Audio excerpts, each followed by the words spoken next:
just want it. Can you see myself? Can you see myself? Can you see myself? City in the ancient world, the capital of the mighty Roman Empire. But with the rise of Emperor Constantine the Great, a second capital was built in the east that would soon sound the death knell for the eternal city. The empire was changing. Along the way, a new faith was born, a religion that would conquer the empire and leave its mark on the world.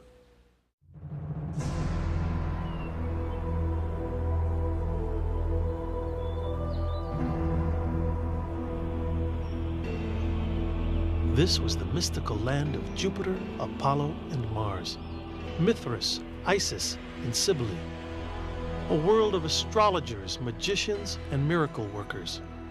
This was the Roman Empire, where people believed in many gods and many religions.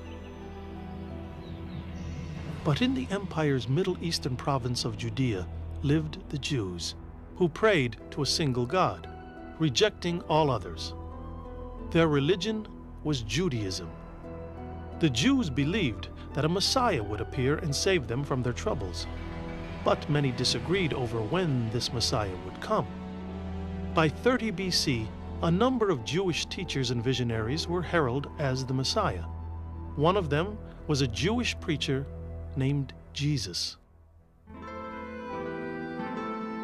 A self-proclaimed healer and miracle worker, Jesus attracted many followers who were looking for a new religion, a faith that could comfort them from their miseries on earth and promise them a glorious afterlife. I think what we have to understand is that Jesus is one of many religious leaders in the 1st and 2nd centuries AD who have very similar stories told about them.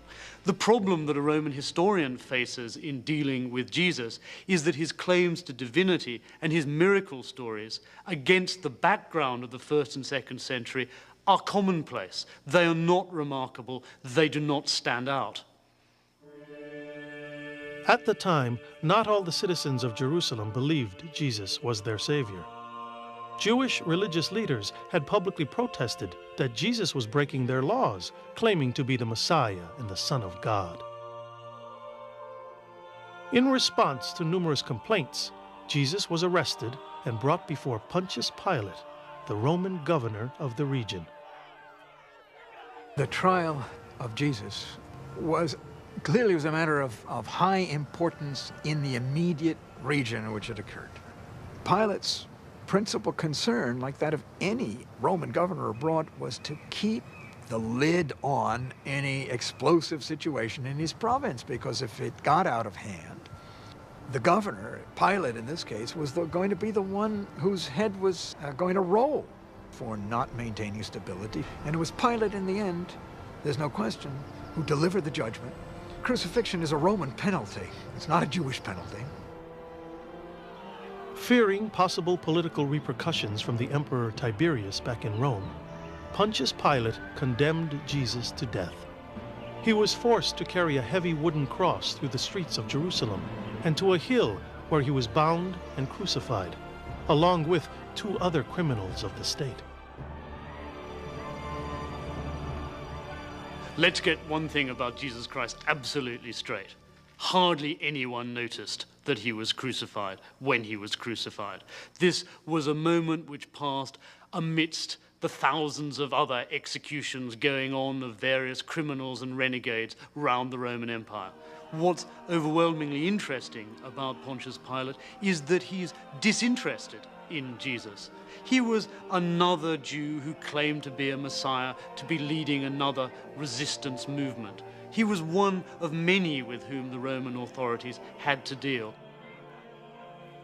The crucifixion of Jesus would have hardly made a ripple in the center of power, which was Rome. It wouldn't have made a great impact at all, because Judea was a far-off place, a poor province, important in certain ways strategically, but certainly not central to Roman power. According to the Bible, the man named Jesus died in 33 AD at the age of 33. But almost 3 centuries would pass before his name, Christos, meaning Messiah, became the name of a new faith called Christianity, a religion that changed the course of Roman history and the world. Christianity became powerful over a long period of time. It begins as a type of Jewish religion or Jewish sect. It then expands out to non-Jews, and then Christianity begins to separate itself from Judaism and become a religion of its own. One of the earliest Christian missionaries was a Greek Jew named Paul, who never actually met Jesus. Decades after his crucifixion, Paul embarked on an aggressive mission across the Near Eastern Roman provinces and into Greece. He spoke to Jews and Gentiles alike, encouraging them to convert to the new religion of Christianity. With the persistence of missionaries like Paul, small Christian communities developed throughout the empire. The rise of Christianity, of course, is one of the major events of the Roman imperial period. Why it actually happens is very hard to say, and of course it partly depends on one's own religious orientation. There were quite a lot of quite similar religious cults at the time which have features very similar to Christianity, not least religions which gave a sense of why one is in the world and a promise of an afterlife. Why particularly Christianity? It was perhaps to some extent in the right place at the right time. For the most part, Romans were allowed to practice any religion, so long as they at the same time worshipped the gods of the Roman state, especially Jupiter, the guardian spirit of the emperor. Roman Christians and Jews increasingly refused to participate in public sacrifices to the Roman gods. But unlike the Jews, the Christians were aggressive in recruiting converts. By the end of the 3rd century, the Christians had recruited members from a host of other religious groups, including those from within the Jewish communities. They even recruited soldiers in the Roman army. What happened during the course of the 3rd century was that there was civil war and anarchy and invasion. And the government, which had supported all of these urban centers, began to collapse. When that happened, the relative strength of these small Christian organizations became greater. So the power of these Christian churches during the course of the 3rd century, as the government sank into anarchy, became stronger and stronger. Over the centuries, certain emperors became increasingly intolerant of other religions. In 202 AD, Emperor Septimius Severus banned any Roman citizen from converting to Judaism or Christianity. Those who disobeyed his decree were executed in the amphitheaters by soldiers or wild animals. Their executions became sports events. They were covered with wild animal skins and torn apart by dogs. Tacitus. One of the most rabid persecutors of Christians was Diocletian. Born in the province of Dalmatia, the illiterate soldier fought for his empire and eventually succeeded to the imperial throne in the late 3rd century. But over time, Diocletian felt no longer equipped to handle his expansive empire, which included 44 provinces of diverse cultures and beliefs. In 286 AD, Diocletian created a tetrarchy, whereby 4 emperors would share leadership over the empire. Emperors Diocletian and Galerius ruled the eastern provinces. The western provinces were controlled by emperors Maximian and Constantius. The Roman Empire had never really been one completely united whole in all senses. It was always divided into regions, and there were 2 sort of super regions. There was the Latin-speaking west of Italy and the Western Balkans and parts of North Africa, whole of Western Europe on the one hand, and then there was the Greek East, which included Old Greece, the eastern seaboard of the Mediterranean world, and all of those other provinces at that end of the Roman Empire. So there were linguistic differences. So in a sense, there was perhaps always a fault line between East and West. Two of the four ruling emperors, Diocletian and Galerius, instigated an anti-Christian movement. Christians were forbidden from worshiping publicly in groups. Bibles were outlawed. These emperors also imposed torture and death to any Roman citizen who refused to honor the state gods. Thousands of Christians were martyred during this 10-year movement. At the same time, thousands of others recanted their Christian beliefs in order to save their lives. Despite the threat of persecution by emperors Diocletian and Galerius, the numbers of Christians were growing. In 305 AD, the original tetrarchy finally disbanded. Two of the emperors abdicated. Two others eventually died. 4 new emperors became heirs to the throne, but each emperor would be ousted by one cunning man who would forever change the Roman Empire.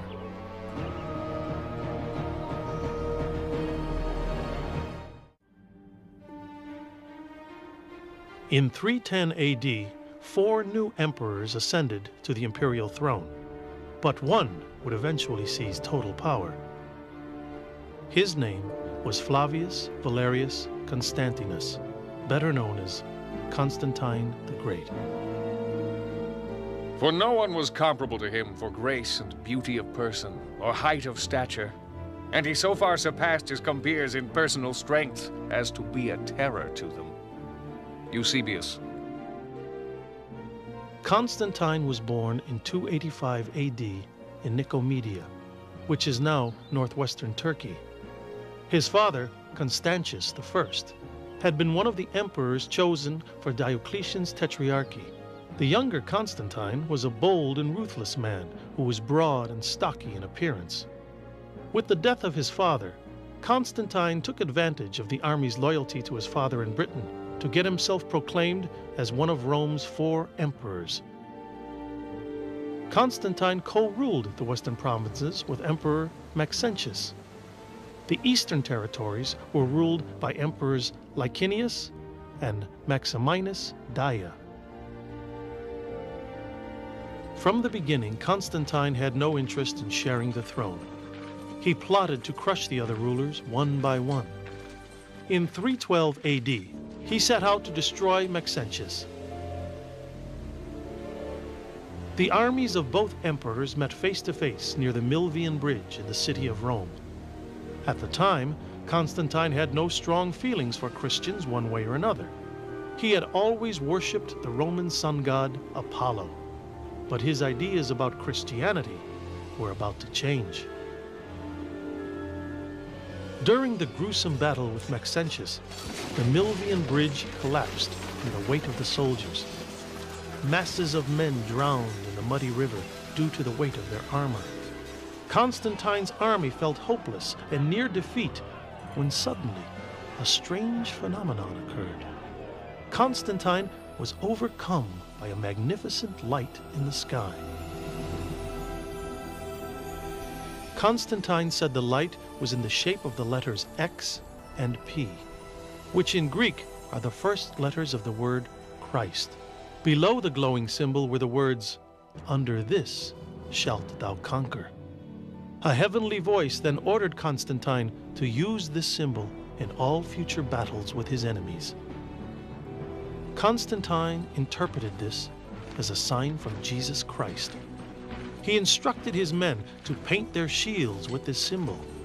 The next day, his army went on to defeat Maxentius, making him sole ruler of the western provinces. From that moment on, Constantine professed his devotion to Christianity. By the time Constantine comes to power in the early 4th century, Christianity was a very powerful religion.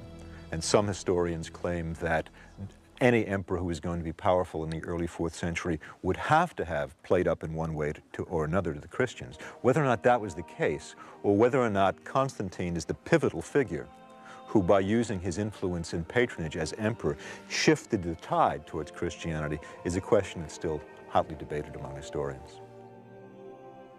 It's important to remember that for Constantine, there was nothing special about Christianity. It could be used politically. To talk religion in this empire is to talk politics. To talk politics is to talk religion. Constantine's conversion to Christianity, whether it was due to divine intervention or political motivation, remains a mystery. But Christianity quickly became his crusade. Christianity achieves success as a Roman religion because Christianity is a religion of war. Constantine, as a Christian, looks to the Christian God as a god of battles. In 311 AD, Christianity was finally legalized throughout the empire. In 313 AD, Constantine issued the Edict of Milan, which gave Christians the right to worship the God that they wanted to worship. The 10-year persecution of Christians had finally ceased. While Constantine was gaining control of the West, Emperor Licinius had defeated his co-ruler Maximinus Daia in the East. The Roman Empire now had only 2 emperors. In a shrewd propaganda campaign, Constantine turned the ever-growing Christian populace against Licinius. Backed by his Christian coalition, Constantine and his men crushed Licinius's army. Constantine emerged as sole ruler of the Roman Empire. I think what's important about understanding Constantine's support to Christianity is that it occurs within a civil war situation. It became a Christian emperor prosecuting his religion against pagan persecutors. From that point of view, Christianity was a godsend for Constantine. Because Constantine was militarily successful, that demonstrated that his God had real power. He could deliver the goods. And this is what Constantine says in a letter that he writes to the king of Persia. He says, "Look at my career. I start out in Britain. I'm the ruler of the Roman world. How's it happened? It's because I worship the true God." And Constantine says, "Look, if you've got any sense, you should start worshipping this God too." Constantine's military victories gained him thousands of Christian converts. As a result, the emperor pushed through his own political and religious reforms. In 324 AD, he banned pagan sacrifices and pillaged pagan temples of their wealth. A merciless leader, he also passed strict laws of conduct. Jews were forbidden to own Christian slaves. Elopement was illegal. Convicted rapists were burned alive. Having gained control, he then sets about administering it in the way that suits him, suits his religious beliefs. And he starts issuing a very important and very interesting series of Christian laws. He becomes personally involved in matters of church organization and church discipline. He gives the Christian church phenomenal wealth that transforms the status of Christianity throughout the Roman world. But Constantine himself was far from pious. In 324 AD, he had his son, Crispus, executed for allegedly committing adultery. Constantine later learned that his wife, Fausta, had plotted Crispus's death so her sons from a previous marriage could become heirs to his throne. Enraged by his wife's scheme, Constantine had her suffocated in her own bath. Constantine's mother, Helen, a devout Christian, told her son he must redeem himself for the murders against his family by building Christian churches. Constantine obeyed his mother's request by erecting churches throughout the empire. Two of the grandest were the original St. Peter's Church in Rome and the Church of the Holy Sepulchre in Jerusalem. In time, Constantine's building projects would take on a grander scale. Since the 3rd century AD, the city of Rome had been losing its power and influence within the empire. Past emperors had been spending most of their time leading battles in the frontier provinces of the north and east. Constantine decided he needed a new residence, and the empire needed another capital.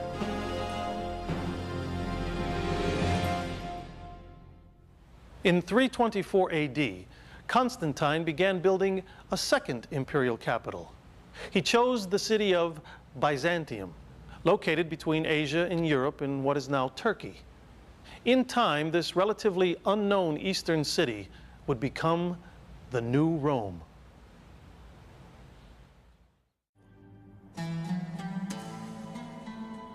In 324, the city of Byzantium became the eastern capital of the Roman Empire. The city was renamed Constantinople after Constantine himself. Chosen for its strategic location, Byzantium was formerly a prosperous trading port, bordering the Mediterranean and Black Seas. Constantine instituted a major building program in Constantinople. He wanted to make his new capital even more splendid than the city of Rome. We're standing in what would have been the Acropolis, the fortified centre of the Greek city, originally Greek city of Byzantium. His purpose in choosing Constantinople is its access to Anatolia and also its access via flows to the river Danube, the two areas where the biggest threats were coming to for the whole of the Roman Empire. Before Constantinople, no one had ever heard of Byzantium. In founding Constantinople, Constantine is making an important statement. It's a new capital that makes the statement about power that Constantine wants to make. It's a new capital away from the suffocating, snobbish, pagan aristocracy of Rome, a new capital where the new Christian elite of Constantine's empire can live. By 330 AD, Constantinople was a Christian city. Clergy, monks, and nuns roamed the congested streets. Churches dominated its skyline. Constantine continued to build up his constituency of Christians. The emperor even provided financial incentives, such as tax breaks to priests and bishops. Christianity had become the empire's dominant religion because of its political support from the emperor. But Constantine's personal religious beliefs were full of contradictions. Constantine, of course, continued to worship the sun god even after his conversion to Christianity. That should not surprise us for a moment. Constantine's conversion to Christianity is not a confirmation class. He doesn't embrace Christianity like a modern, pious, church-going Christian. Constantine continues, as many Christians did with him, to worship the sun god Apollo. Like many Romans, Constantine had practiced Christianity, as well as the traditional Roman state religion, throughout his adult life. But in April of 337 AD, the emperor became gravely ill. He requested a bishop to formally baptize him. When Constantine died, his body was buried in a mausoleum in the Church of the 12 Apostles at Constantinople, where he claimed himself to be the 13th apostle. In death, Constantine had formally become a Christian. An interesting thing about Constantine is that, as we know, he didn't convert to Christianity until he was on his deathbed. And the reason being that he could, as emperor, execute people without feeling guilty. He wasn't breaking any one of the 10 Commandments. Constantine's legacy, I think, can be very simply put. Without Constantine, Christianity would not have become the dominant religion of the Roman Empire. He's chiefly responsible for that. Without his imperial backing, it's difficult to see how Christianity could have flourished as effectively or as rapidly as it did. What we regard, even in the Protestant faith, as the basic tenets of Christian belief, our basic understanding of Jesus Christ, as worked out under Constantine, So he's very present, even in our modern thinking about Christianity. Almost 60 years after Constantine's death, Christianity was still flourishing, but the empire had changed. In 395 AD, the Roman Empire had formally split, dividing east and west. The East, generally speaking, consisted of lands which for many centuries had had sophisticated cities. They were rich, they were very populous, and in this again they were quite different from many areas of the Western Empire, which was much more rural, fewer towns, more recently established towns. So it's not surprising, given their widely differing geographical distributions and their different natures, that perhaps there will be a tendency for the two halves to drift apart. However, by the 6th century, the Western Empire no longer existed as it once had. Various barbarian tribes had ravaged and seized the provinces of Western Europe and North Africa. They also sacked the eternal city of Rome, the cradle of the Roman Empire, the place where it all began. Rome has fallen, but it is not 1 hour since she was feeding from my hand. Procopius. In my opinion, the real reason the Western Roman Empire falls and the Eastern Roman Empire survives is a question of luck, really. That luck and geography, which means that Constantinople has all its richest territories behind it, all its tax base. The same is not true of Rome. All its taxation areas, the area from which it draws funds to pay for the army, which obviously defends the territory, all of those lie in front of Rome, in Spain and in France. In other words, the barbarians can get at them. The Western Empire lost its imperial power, but the Eastern Empire remained intact. The Roman state encompassed the countries of modern Turkey, Greece, Egypt, Syria, and the territories up to the lower Danube River. Many of the eastern provinces were partially protected by the sea, unlike the fallen western provinces whose frontiers directly bordered the barbarian peoples of northern and central Europe.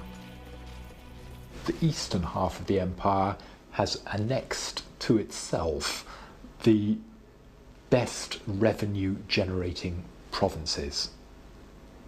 And this is quite an important factor in the long-term decline of the West and the collapse of the Western Empire. The capital of Constantinople was still the center of power.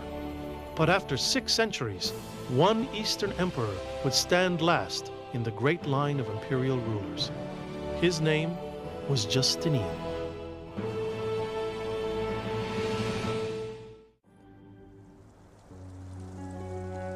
In 527 AD, Justin, the reigning emperor of the Mediterranean world, had passed away.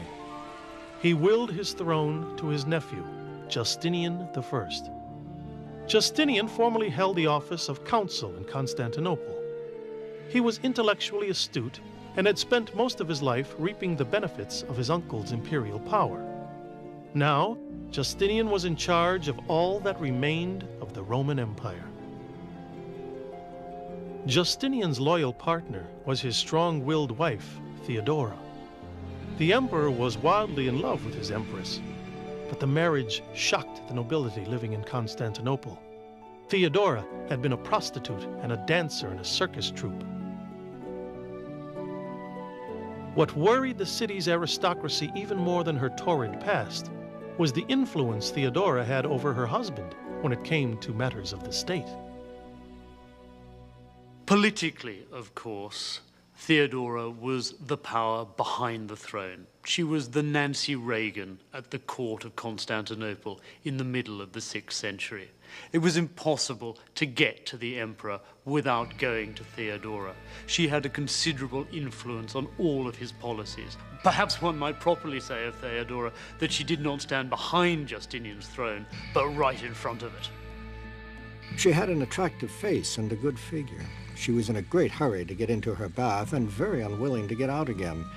She would sleep for hours on end. And though she had strayed thus into every path of self-indulgence for so great a part of the day, she thought fit to run the whole of the Roman Empire. Procopius. That horror is reflected in the secret history written by Procopius, purporting to tell us of what actually happened behind the closed doors in the Oval Office of the imperial palace at Constantinople. Here, Theodora is criticized for her henpecking of her husband Justinian, her insatiable sexual appetites. But we don't have to believe that. There's an alternative vision of Theodora as a good empress, as a pious empress, who looked after the poor, who was concerned to prosecute Christianity throughout the empire. Justinian and Theodora wielded absolute power and authority over the citizens of Constantinople. Visitors to the imperial palace had to crawl on their hands and knees to the throne and kiss the shoes of the emperor. Justinian took on the daunting task of reorganizing the Roman laws of the empire's past 4 centuries. The laws were recodified and published into a book called the Digest of Roman Law. These publications were an effort to legally prosecute the lawless behavior in the city. Justinian targeted his tough-on-crime laws towards some of his unruly supporters whom had been known to riot. The most catastrophic of these incidents occurred in the city's Hippodrome Theater. There, chariot races were held, the World Cup soccer matches of the ancient world. Chariot teams typically competed for prizes and money, but in 532 AD, the competition turned violent when the fans of the blue and green teams began quarreling with each other. The Blues accused the Greens of organizing a series of mafia-style assassinations in the city. The Greens retaliated by saying the Blues had done the same thing, but they would be protected because the Emperor Justinian was a well-known supporter of the Blues.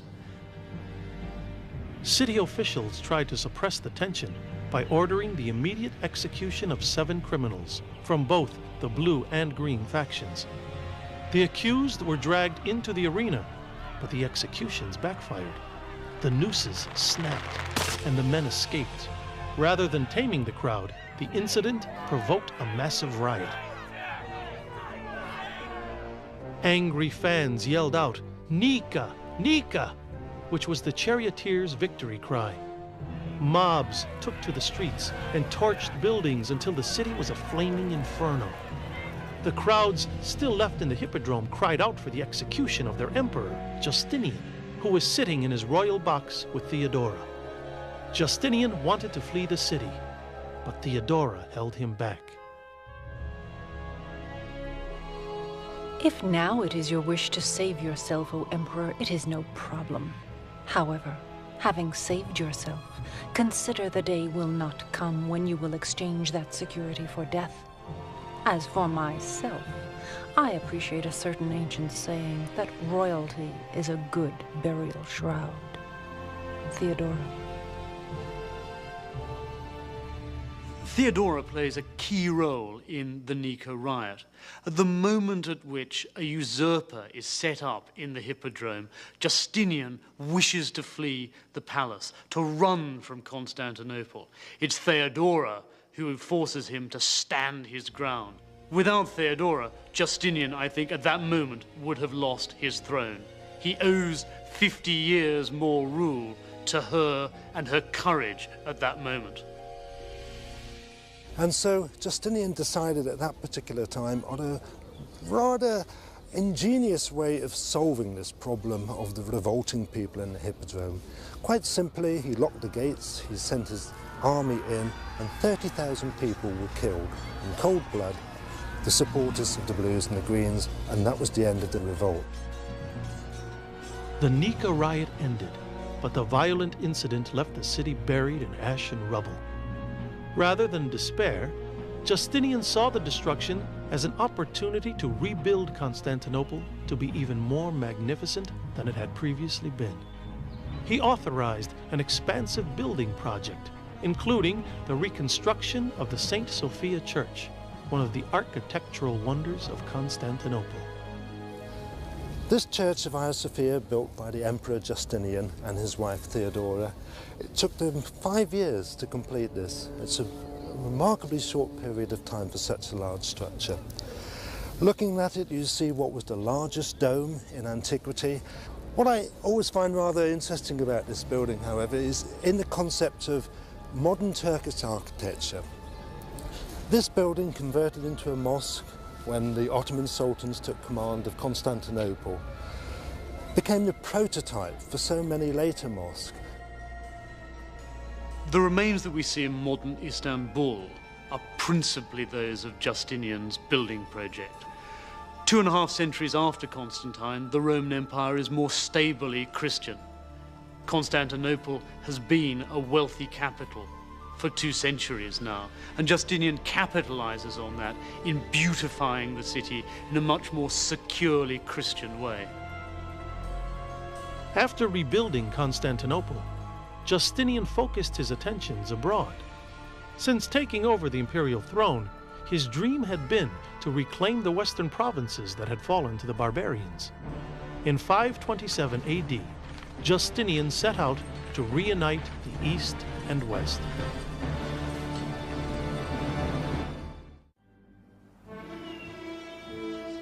Justinian possessed a burning desire to restore the Roman Empire to its former glory, a powerful empire which controlled the entire Mediterranean basin and beyond. Sparing no expense, Justinian ordered his army to reconquer the Western Empire, province by province. Justinian has one single, lifelong, lasting ambition, and that's to reunite the Roman Empire.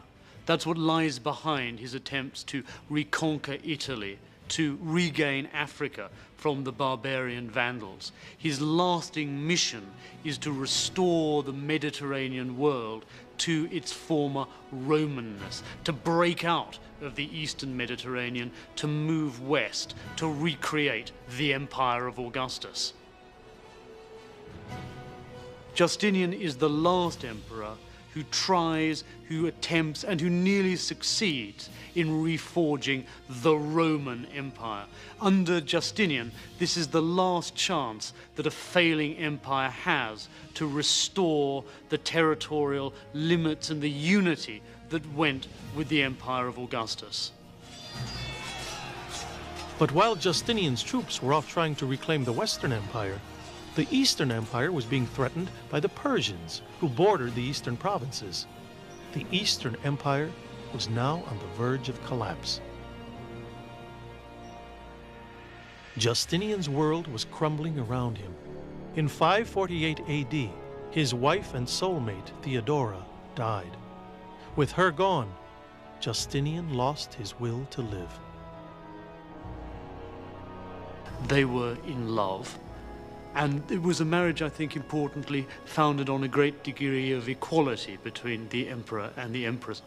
He was grief-stricken when she died of cancer in 548. If one wants to think about how one might describe their relationship, there's a wonderful opening to a law of Justinian's, which says that marriage is founded on mutual affection. It doesn't require a dowry. I like to think of that as a description of their relationship. Justinian found the inner strength to live on for 17 years after the death of his beloved wife.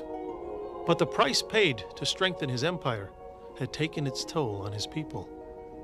Justinian had placed a heavy taxation on Roman citizens to pay off foreigners from invading the empire. But his tax plan eventually bled the provinces dry of the resources. In 565 AD, Justinian finally died. With him, the glorious days of the empire also passed away. Gone were the triumphant processions in the streets of Rome and Constantinople. Gone were the gladiatorial games and chariot races. However, after Justinian's death, the territories of the Eastern Empire didn't die with him.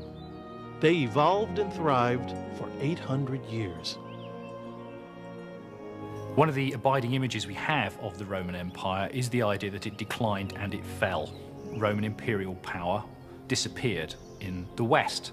But we often tend to forget that the East continued. It becomes the state that we know as the Byzantine Empire, which goes on for many centuries thereafter.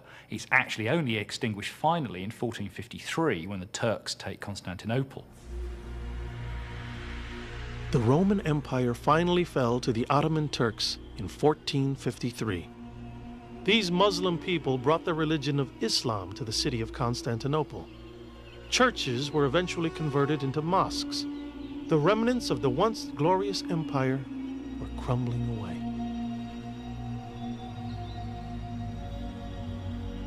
The Roman Empire was gone, but not forgotten. Its rich legacy still permeates today. Roman art and architecture can be seen in almost every city in the world. Roman literature, law, and language have been studied and adopted by many cultures across the globe.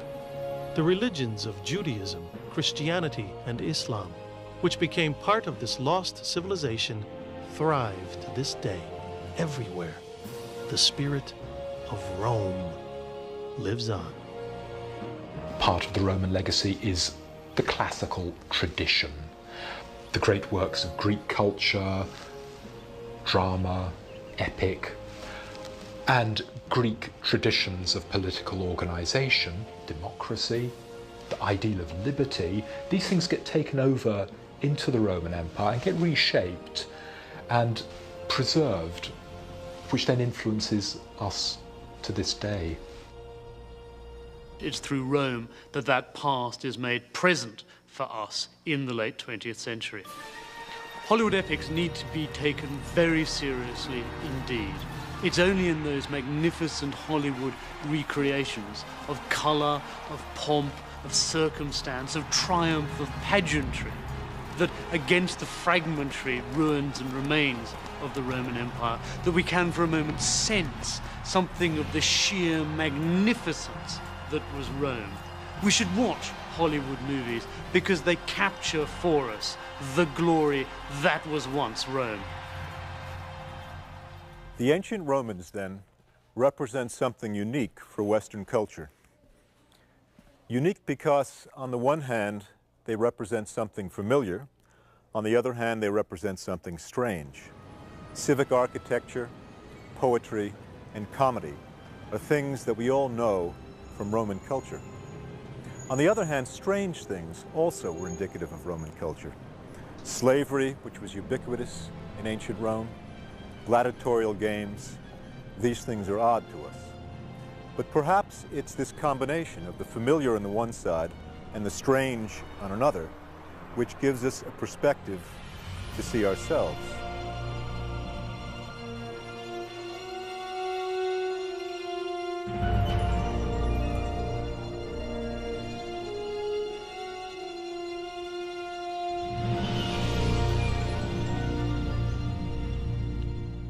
The famous Roman orator Cicero wrote, "Not to know what happened before we were born is to remain perpetually a child." By knowing the Roman Empire, we can better understand ourselves. For nearly 1,700 years, this awesome empire set the standards for future civilizations to follow. Today, everywhere we look in our art, architecture, government, religions, and system of laws, we are reminded of this lost civilization. We are reminded that there's a bit of Roman blood in all of us. For the History Channel, I'm Joe Mantegna.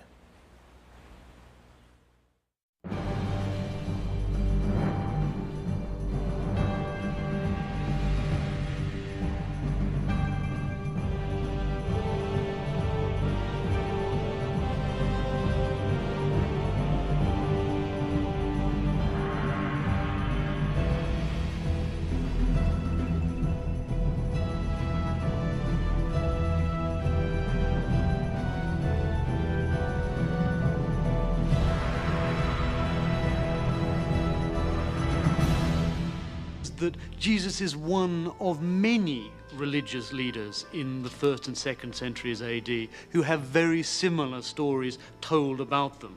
The problem that a Roman historian faces in dealing with Jesus is that his claims to divinity and his miracle stories against the background of the 1st and 2nd century are commonplace. They are not remarkable. They do not stand out.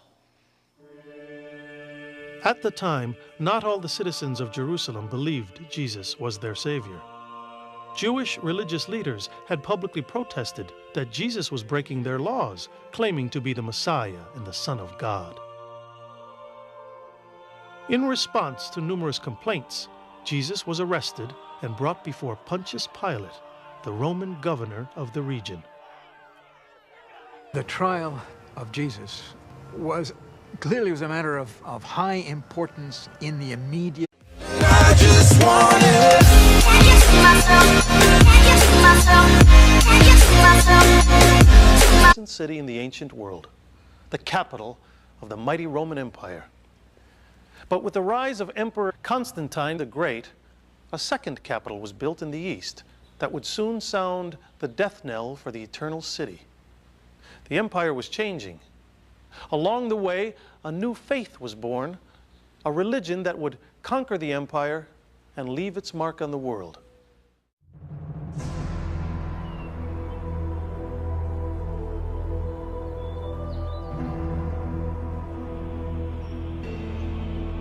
This was the mystical land of Jupiter, Apollo, and Mars, Mithras, Isis, and Cybele, a world of astrologers, magicians, and miracle workers. This was the Roman Empire, where people noticed that he was crucified when he was crucified. This was a moment which passed amidst the thousands of other executions going on of various criminals and renegades round the Roman Empire. What's overwhelmingly interesting about Pontius Pilate is that he's disinterested in Jesus. He was another Jew who claimed to be a Messiah, to be leading another resistance movement. He was one of many with whom the Roman authorities had to deal. The crucifixion of Jesus would have hardly made a ripple in the center of power, which was Rome. It wouldn't have made a great impact at all because Judea was a far-off place, a poor province, important in certain ways strategically, but certainly not central to Roman power. According to the Bible, the man named Jesus died in 33 AD at the age of 33, but almost believed in many gods and many religions.